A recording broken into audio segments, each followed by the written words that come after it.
Bismillahirrahmanirrahim. Assalamualaikum warahmatullahi wabarakatuh. Syekh Ali Jaber. Biografi Syekh Ali Jaber. Pemilik nama lengkap Syekh Ali Muhammad Ali Jaber ini lahir di Madinah pada bulan Februari 1976. Sejak kecil, Syekh Ali Jaber dapat bimbingan agama oleh ayahnya. Ayahnya adalah penceramah agama yang mengharapkan anaknya menjadi seperti dirinya. Syekh Ali Jaber pun sejak kecil belajar mengenai Al-Quran. Oleh karena itu, dalam perjalanan hidupnya, Syekh Ali Jaber menyadari akan kebutuhan sendiri untuk menghafal Al-Quran. Tak heran pada usia anak-anak 10 tahun, Syekh Ali Jaber sudah menghafal 30 juz Al-Quran. Bahkan sejak usia 13 tahun, ia diamanahkan menjadi imam masjid di salah satu masjid di kota Madinah. Ia mendapatkan pendidikan formal dari ibtidaiyah hingga aliyah di Madinah. Setelah lulus sekolah menengah, beliau melanjutkan pendidikan khusus pendalaman Al-Quran kepada tokoh dan ulama ternama yang berada di Madinah dan luar Madinah, Arab Saudi. Pada tahun 2008, kala usia 32 tahun, Syekh Ali Jaber terbang ke Indonesia. Ia menuju ke Lombok, Nusa Tenggara Barat, NTB, asal istrinya tinggal. Di sini, ia menjadi guru tahfidz Al-Quran, imam sholat, khotib di Masjid Agung Al-Muttaqin, Cakranegara, Lombok, NTB, Indonesia. Selain itu, ia juga menjadi pembimbing tadarus Quran dan imam sholat Id di Masjid Sunda Kelapa, Menteng, Jakarta. Dakwahnya yang menyejukkan, penyampaiannya sangat rinci dan berisi dengan ayat-ayat Al-Quran dan hadis. Berikut adalah salah satu cuplikan dari ceramah Syekh Ali Jaber yang berkaitan dengan kemuliaan membaca Al-Quran dan bagaimana Al-Quran akan menemani seorang muslim yang senang membaca Al-Quran ketika di akhirat nanti. Memperhatikan Al-Quran itu sangat kemuliaannya buat kita. Semakin banyak perhatikan Al-Quran, semakin manfaatnya buat kita. Contoh, ayat Al-Kursi, satu ayat. Rasulullah SAW bersabda, barang siapa yang membaca ayat Al-Kursi setiap habis salat fardu, tidak ada sesuatu yang mampu menghalanginya masuk surga. Ayat Al-Kursi ini satu ayat menjaminkan kita masuk surga. Kalau satu ayat menjaminkan kita masuk surga, gimana suratul Baqarah seluruhnya?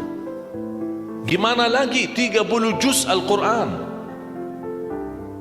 Kata Siti Aisyah radhiyallahu anha, jumlah tingkatan dalam surga Allah sesuai jumlah ayat Al-Quran. Oleh karena itu tidak ada yang lebih tinggi di dalam surga Allah daripada Ahlul Quran. Karena nanti Ahlul Quran ketika masuk surga, Allah suruh baca dan naik.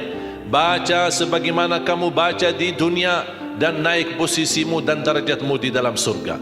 Baca naik terus, baca naik sampai bersama Nabi Muhammad di derajat yang tertinggi di dalam surga Allah. Ini semua berkat Al-Quran.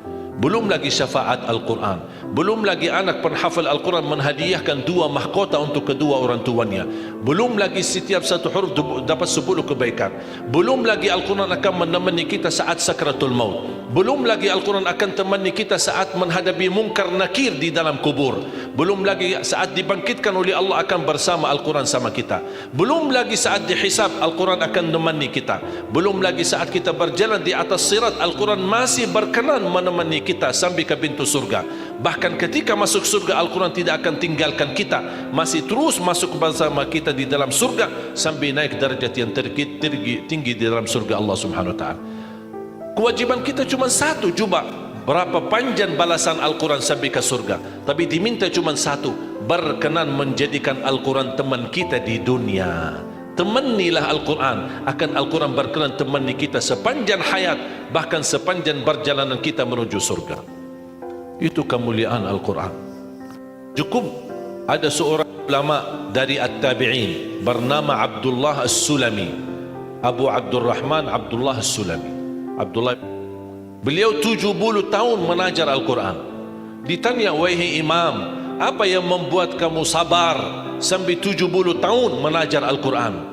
Kata beliau, yang membuat aku sabar dan minat menjaga keistiqomahan. Bersabda Rasulullah sallallahu alaihi wasallam, sebaik-baik manusia yang mempelajari Al-Quran dan mengajarnya. Itulah ingin saya menjadi orang yang baik bagi manusia, sebagaimana bersabda Rasul, itulah yang membuat saya sabar dalam mempelajari dan mengajar Al-Quran. Dan semua orang penghafal Al-Quran, berapapun usianya, dihormati, didepankan, dimuliakan. Semua berkeinginan bisa bersalaman. Jangankan anak-anak, bahkan yang cacat luar biasa Allah tunjukkan bagaimana kelebihan Al-Quran.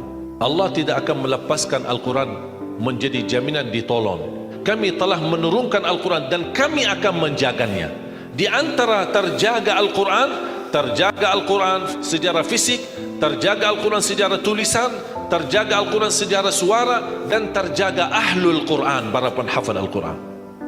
Semua harus bisa berjuang. Tidak boleh ada orang berkata saya tidak bisa. Dah bisa hafal, insya Allah anakmu bisa hafal. Kalau anakmu belum bisa hafal, insya Allah cucumu bisa hafal. Kalau itu pun tidak berhasil, insya Allah saham walaupun sedikit seikhlasnya bisa menjadi saksi baik.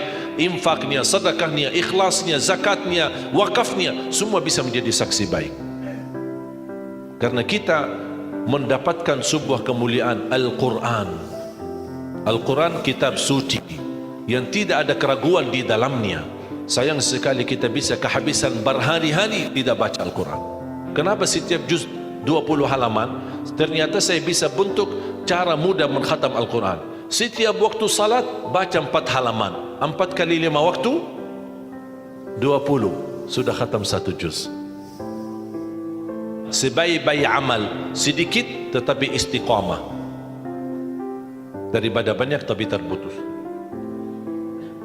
Makanya setiap waktu salat baca 4 halaman, 4 kali 5 sudah 20. Sebelum salat baca 2 halaman, habis salat baca lagi 2 halaman. Kalau 4 halaman sekaligus terlalu berat, tak apa-apa, bagi 2 halaman sebelum salat, 2 halaman sesudah salat. Jadi berapa? 4 dikali 5 waktu berapa jadi? 20, sudah khatam 1 juz. Kalau ini bisa dijaga, insya Allah husnul khatimah. Istiqamah dibaca. Tunjukkan yang terbaik walaupun itulah kemampuanmu. Tunjukkan. Ya Allah, mohon maaf, kemampuan saya cuma separuh halaman. Tak apa-apa. Allah senang apapun yang kita kasih. Allah senang asal istiqamah. Allah suka. Allah tidak minta yang banyak, Allah minta yang terbaik.